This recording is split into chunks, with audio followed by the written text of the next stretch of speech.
কথায় বলে ক্যান্সারের কোনো অ্যান্সার নেই, কিন্তু বর্তমান সময়ে এই কথা বলার যুগ পেরিয়ে এসেছে চিকিৎসা শাস্ত্রে।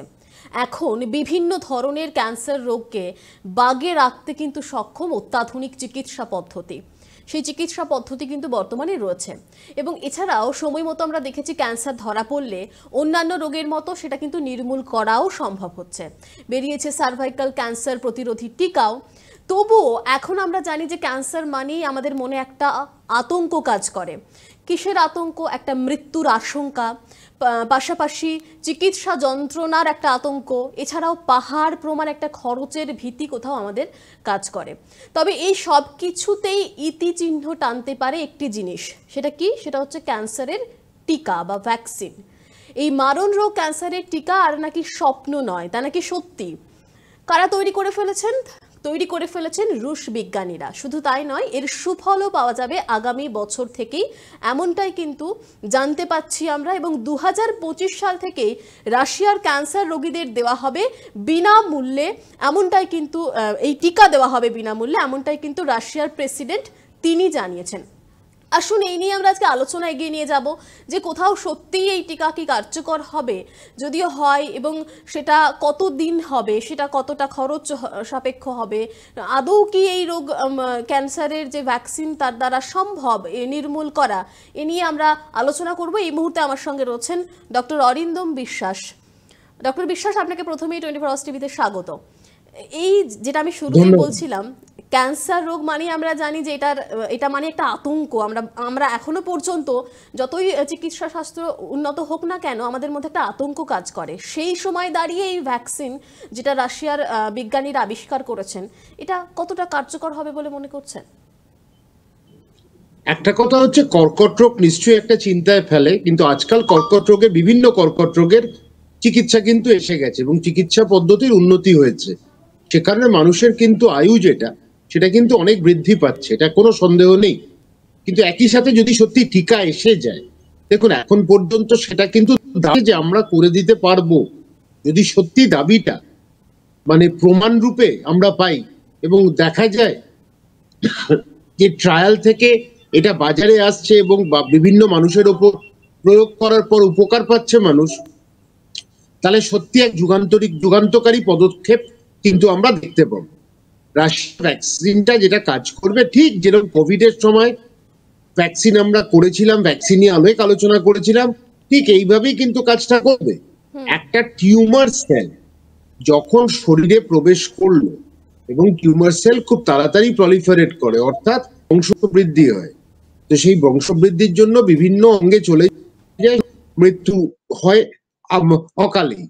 তো এই জায়গায় থেকে একটা দেখতে লাগে, এই টিউমার সেল যে অ্যান্টিজেন গুলো বার করছে, যেখান থেকে নির্গত হচ্ছে এই কোষ থেকে, সেইটাই ভ্যাকসিন কি করছে, ভ্যাকসিনে এটাই দেখা গেছে, ভ্যাকসিন ইমিউন সিস্টেমটাকে প্রতিরোধ করার যে ক্ষমতাটাকে বৃদ্ধি হচ্ছে, সেটাকে বাড়িয়ে তুলছে, তখন ক্যান্সার সেলস গুলোকে মেরে দিচ্ছে। এই ভ্যাকসিন কাজ করবে।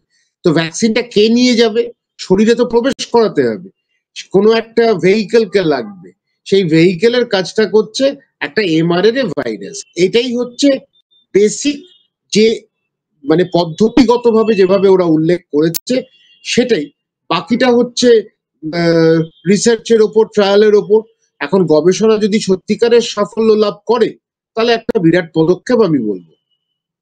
তার মানে আমরা করোনা ভ্যাকসিনের ক্ষেত্রে বারবার যেগুলো আপনারা বলছিলেন যে ভ্যাকসিন নিলেই যে আর করোনা হবে না, এমনটা কিন্তু নয়। রোগ প্রতিরোধ ক্ষমতাটা বৃদ্ধি পাবে। সেক্ষেত্রে আমরা একদম দেখেছি যে অনেকের মৃত্যু পর্যন্ত হয়েছে, ওই জায়গাটা অবধি যাবে না। এক্ষেত্রেও কি সেই একই বিষয়?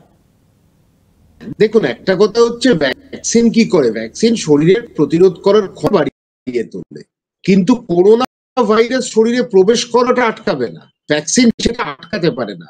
প্রবেশ করে সেটাকে নিষ্ক্রিয় করতে ভ্যাকসিন কাজ করে, ভ্যাকসিন সেইভাবেই কাজটা এগিয়ে নেয়। একইভাবে ক্যান্সারটাকে চিকিৎসা করা, ক্যান্সারটাকে মেরে ফেলা এবং আর্টিফিশিয়াল ইন্টেলিজেন্স ব্যবহার করে এটাকে করা, এটাই পদ্ধতি। সুতরাং ভ্যাকসিনটা গিয়ে কি করবে? ইমিউন সিস্টেমটাকে অ্যাক্টিভ করবে। এই ইমিউন সিস্টেম অ্যাক্টিভ হয়ে যাবে যখন দেখবে ক্যান্সার সেল থেকে অ্যান্টিজেন সেলস সেগুলো বহিরাগত পদার্থ হিসেবে শরীর চিহ্নিত করবে এবং সেগুলো দেবে।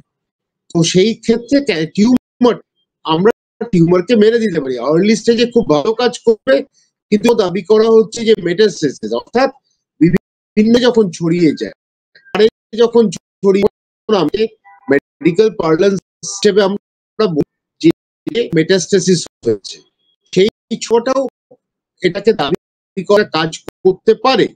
তো এখন পারে যদি কাজ করতে পারে তাহলে তো আমরা সত্যি খুশি যে আমরা রাশিয়াতে একটা যুগান্তকারী পদক্ষেপ সামনে এলো, এবং সেটা যদি যথাযথভাবে আমরা কাজ করতে পারি, এগিয়ে যেতে পারি, ঈদের ওপর প্রয়োগ করতে পারি, যুগান্তকারী পদক্ষেপ আবার। বেশ, ডক্টর বিশ্বাস, যদি এটা কার্যকরী হয় সেক্ষেত্রে একটা বিষয় আমাকে বলুন যে ক্যান্সারেরও তো অনেক রকমের ধরন আছে, একটা নয় আমরা জানি, সব কিছুর ক্ষেত্রে কি এটা কার্যকরী হবে সব রকমের ক্যান্সারের ক্ষেত্রে?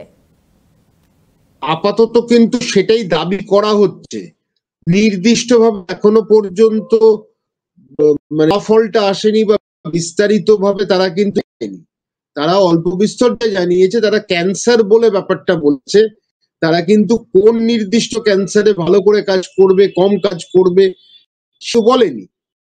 পরিষ্কার কথা ওটা হচ্ছে একেবারে সূচনা হয়েছে, কিছুটা ফল লাভ হয়েছে, সুফল পেয়েছে, সেই কারণেই এই দাবিটা তোলা হয়েছে।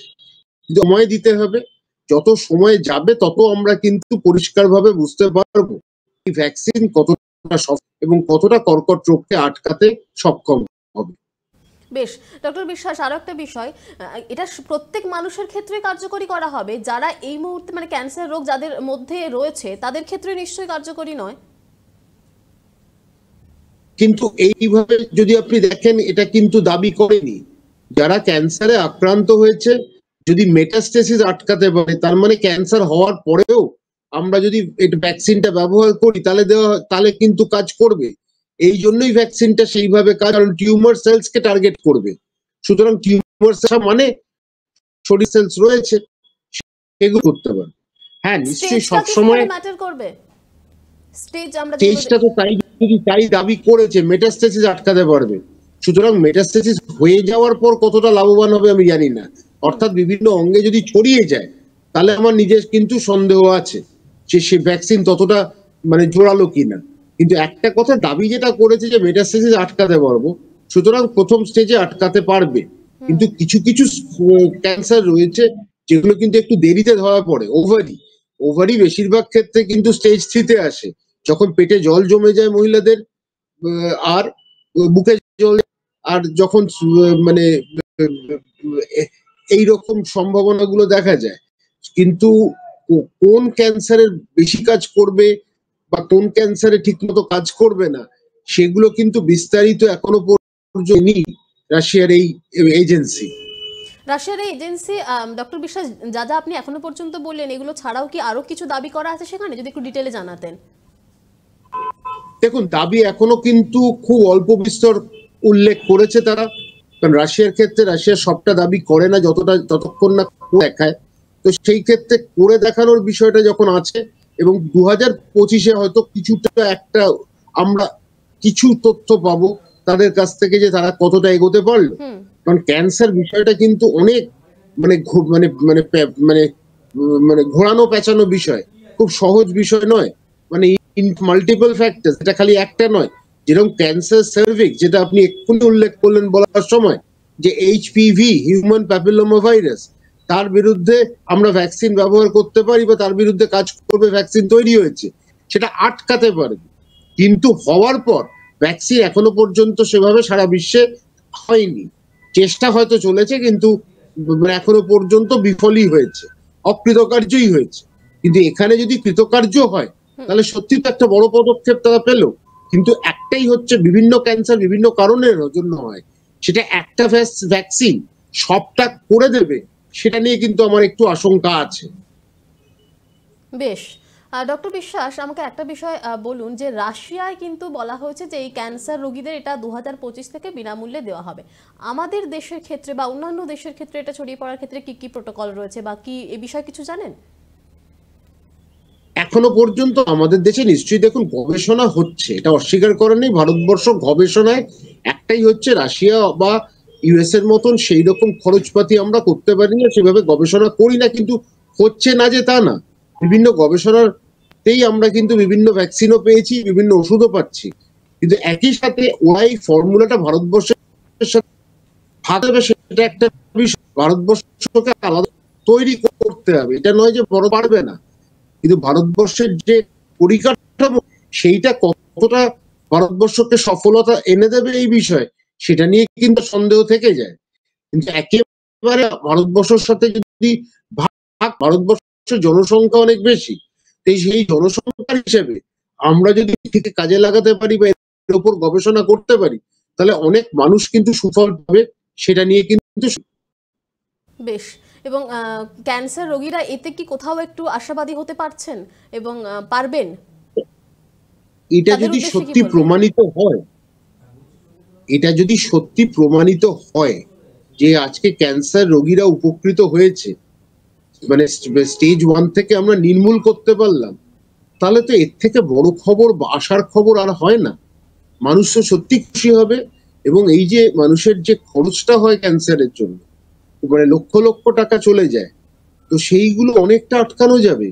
ভারতবর্ষে এমনি মানুষ বিভিন্ন চিকিৎসা ক্ষেত্রে লুণ্ঠিত হয়, 5 কোটির মানুষ প্রত্যেক বছর চলে যায়।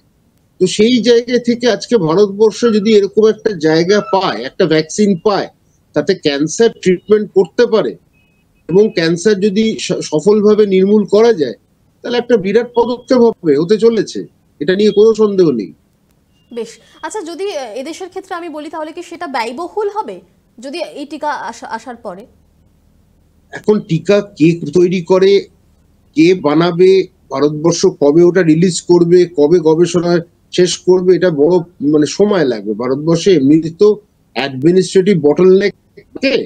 আজকে কোভিড এর সময় না হয় বেশি তৎপরতা দেখা গেছে, কারণ মৃত্যু হচ্ছিল, তো যেভাবে মৃত্যু হচ্ছিল ওই জন্য সরকার তৎপরতা দেখিয়েছে।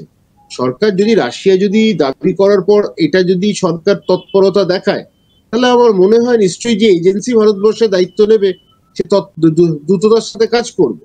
এবং ভ্যাকসিন তবে খুব যে সস্তায় পাওয়া যাবে বলে মনে হয় না।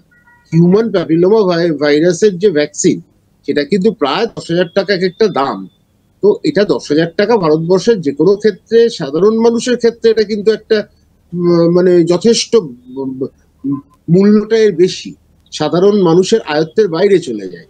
তো সেই জায়গায় থেকে দেখা যাক এখন ভারতবর্ষ কিভাবে এগোয়, ভারতবর্ষ কিভাবে নেয়, ভারতবর্ষ কবে গবেষণা শুরু করে, আর ভারতবর্ষের কোন এজেন্সি সেই বিষয়টাকে নিয়ে গুরুত্ব দিয়ে যদি এই ভ্যাকসিনের ফর্মুলাটা আনতে পারে। বেশ, অনেক ধন্যবাদ ডক্টর বিশ্বাস এতক্ষণ আমাদের সঙ্গে থাকার জন্য এবং অবশ্যই এই গুরুত্বপূর্ণ তথ্যগুলো দর্শকদের জানানোর জন্য। একদমই আমি শুরুতেই বলছিলাম যে ক্যান্সারের অ্যান্সার নেই, কিন্তু কোথাও কি এটা আর এখন বলার অপেক্ষা রাখে না। ধীরে ধীরে চিকিৎসা শাস্ত্র যেমন উন্নতি হচ্ছে, পাশাপাশি রাশিয়ার গবেষণা থেকে আমরা যেটা জানতে পারছি যে ভ্যাকসিন তৈরি হয়ে গিয়েছে, সেটা ট্রায়াল হবে এবং 2025 থেকে বিনামূল্যে দেওয়াও হবে। সত্যিই যদি কার্যকর হয়, তাহলে ক্যান্সার রোগীদের জন্য কিন্তু এটা সত্যিই একটা সুখবর এবং অবশ্যই খুশির খবর বলা যেতেই পারে। এখন এখানেই শেষ করছি। দেখতে থাকুন 24 আওয়ার্স টিভি, সবার পাশে সব সময়।